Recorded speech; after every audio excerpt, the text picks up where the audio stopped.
Après des années d'études, l'épistémologie reste une science dont la définition même m'échappe. Or, j'ai maintenant une proposition pour élargir, renouveler ou mieux appréhender ce qu'est l'épistémologie. Voilà, je propose de la définir de la manière suivante, deux points à la ligne, ouvrez les guillemets. Au service de quoi mets-tu ton intelligence? Fermez les guillemets. Autrement dit, deux points, ouvrez les guillemets, à quoi ton intelligence est-elle dévolue? C'était comment, fermez les guillemets, c'est-à-dire comment est-ce que tu as structuré la manière dont tu appréhendes le monde? On peut avoir structuré la totalité de sa relation au monde à le comprendre et l'améliorer, ou juste à le contempler, ou à on a pu chercher à le comprendre et on a pu aussi juste chercher à l'exploiter pour en soutirer un maximum et avoir construit toute son intelligence là-dessus. Je vais vous donner quelques exemples. Je commence par le dernier exemple. Avoir dévolu son intelligence à exploiter le monde et en soutirer un maximum. J'ai un ami qui est capitaine d'industrie, extrêmement doué pour faire du pognon, et également pour soutirer des services gratuitement de ses amis pour monter son industrie. Il a pu demander des services gratuits à toutes sortes de personnes. Et le jour où... Parce qu'il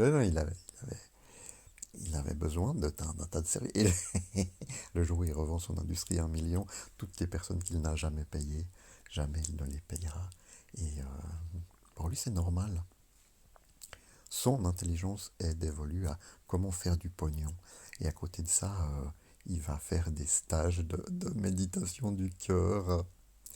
C'est super drôle, il se reconnaîtra. Mais je trouve la situation amusante parce qu'en fait, je vois à quel point toute son intelligence est dévolue à exploiter son environnement quand je vois quand il me pose des questions pratiques sur des sujets techniques qu'il a besoin d'avoir compris, je vois à quel point il a rien fait pour comprendre des sujets de base, de comment structurer le monde, des sujets qui auraient dû être intégrés à partir du cycle d'orientation, au début du collège. Et c'est fou, c'est fou. Je vais vous faire quelques portraits pour vous montrer à quel point on peut avoir d'évolution d'intelligence à des choses différentes. J'ai un autre ami qui étudie comment l'esprit se structure pour pouvoir être plus efficace, euh, pour pouvoir faire des représentations de plus en plus complexes, en fait, et pour pouvoir manipuler des représentations de plus en plus complexes de ce qu'il y a dans son esprit et avoir cartographié le mieux possible euh, les champs de connaissances qu'il estime maîtriser. C'est une étude très spécifique, très particulière. Ça, c'est Billy.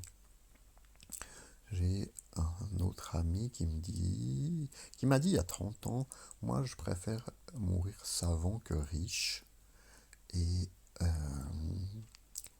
il a un nombre de notions très concrètes sur comment fonctionne le monde dans un nombre de domaines.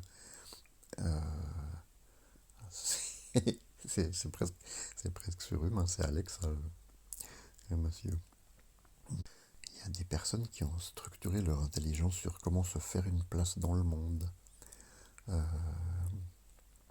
pour des personnes qui ont connu une grande pauvreté de par leurs origines, euh, avoir une adaptation, une attention constante pour pouvoir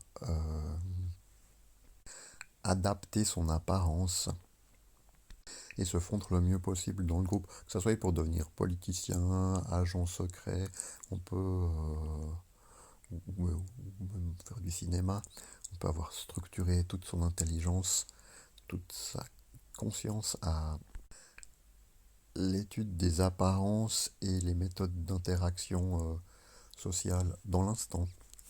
Savoir de quelle manière optimum il faut dire bonjour pour séduire, ce genre de choses. J'ai un autre ami, un électricien très doué. Il a une représentation de tous les circuits électriques extrêmement précise.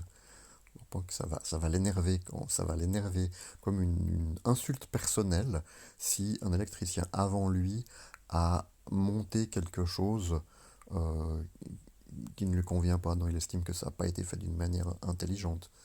Euh, c'est quelqu'un qui par contre va faire très peu d'efforts pour être séduisant, contrairement à ce que je viens de décrire des personnes qui font tous les efforts pour être séduisant et s'intégrer. Lui, il va faire aucun effort pour être séduisant et s'intégrer. Sur le plan humain, c'est un ours sorti de sa caverne. Mais il est très bon sur le plan technique et il va offrir ses compétences et il va être reconnu à travers ça. Il a acquis un maximum de compétences. Il y a des choses qu'il sait faire que très peu d'autres personnes autour de lui savent faire. Voilà, il y a encore des dizaines de possibilités, mais je voulais vous faire quelques portraits pour vous montrer. Je crois qu'on n'est pas toujours conscient de à quel point les personnes autour de nous, même des amis, ont structuré leur intelligence, leur rapport au monde, la quête de leur esprit, en fait, a été structurée d'une manière très profondément personnelle et donc est très différente chez les uns et les autres. Au sens large, je dirais que c'est ça l'épistémologie, c'est de bien saisir, de chercher à bien saisir ce qui a structuré le développement de l'intelligence de quelqu'un. Voilà. Autour de quoi a été structuré le développement de l'intelligence d'une personne ou d'un champ de connaissances. L'épistémologie, c'est un peu le serpent qui se mord la queue, c'est la connaissance, la science de la connaissance de comment se structurent les connaissances. Et en ce sens-là, c'est un chef-d'œuvre d'abstraction parce que c'est la seule connaissance qui se place en dehors des connaissances pour observer comment elles fonctionnent et pouvoir les comparer éventuellement. Voilà, j'ai l'impression d'avoir un petit peu avancé dans ma quête de comprendre ce qu'est l'épistémologie et moi ça me rend content. Et je pense que beaucoup de monde en a vraiment rien à foutre. Et voilà, c'est ça, l'épistémologie, c'est de bien saisir ces distinctions. J'arrête là. Bonne journée.